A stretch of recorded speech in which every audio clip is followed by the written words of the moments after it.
Hello everyone, today's new word collateral. Collateral या security mortgage क्या होती है? ये क्या आर एसेट्स, ये क्या है? जो हमारी एसेट्स हैं, they are given a security for obtaining a loan. जो हम लोन ले रहे हैं उसके बदले में हमें क्या करना होता है? सिक्योरिटी की फॉर्म में इनको रखना होता है।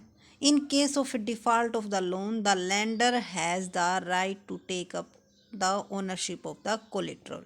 यानी कि अगर हम लोन देने में क्या करते हैं, डिफ़ॉल्ट करते हैं, लोन पेमेंट नहीं कर पाते हैं या इंटरेस्ट का उसका पेमेंट नहीं कर पाते हैं, तो इसमें क्या है, लैंडर को ओनरशिप मिल जाती है। किसकी? जो सिक्योरिटी हमने वहाँ पर किसके रूप में रखी गई थी, वहाँ पर जमानत के रूप में रखी गई थी कि अगर इन केस अगर मैं पेमेंट नहीं कर पाता हूँ तो आप उसको सेल कर सकते हो। तो उस पर किसका राइट आ जाता है? लैंडर का राइट आ जाता है, यानी लोन देने वाले का राइट आ जाता है। जैसे हम मान लो जो ये हम मुथूट से लोन लेते हैं, गोल्ड लोन लेते हैं, तो हम वहाँ पर क्या रखते हैं? सिक्योरिटी की फॉर्म में गोल्ड रखते हैं, ताकि इन केस अगर लैंडर जो है, लैंडर को पेमेंट नहीं मिलती है, लोन नहीं दे पाते हैं, हम उसका इंटरेस्ट की पेमेंट नहीं कर पाते हैं, तो वो क्या कर सकते हैं? उस टाइम कुछ टाइम पीरियड के बाद, जो उनके पहले ही उनकी टर्म एंड कंडीशन होती है, उनके बाद अगर फिर भी हम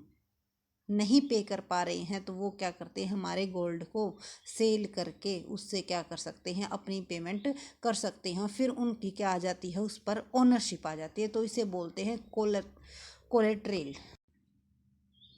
आई होप आपको क्लियर हो गया होगा कि कोलेट्रेल, सिक्योरिटी या मोर्गेज तीनों का एक ही मीनिंग होता है कि या आप उसे ज़मानत भी कह सकते हो, सिक्योरिटी कह सकते हो, ठीक है, या गिरवी कह सकते हो कि हम क्या करते हैं, लोन के बदले कुछ सामान को गिरवी रख देते हैं, उसी को बोलते हैं collateral. So thank you for watching this video and please subscribe my channels. कल मिलते हैं किसी नए वर्ड के साथ। Thank you.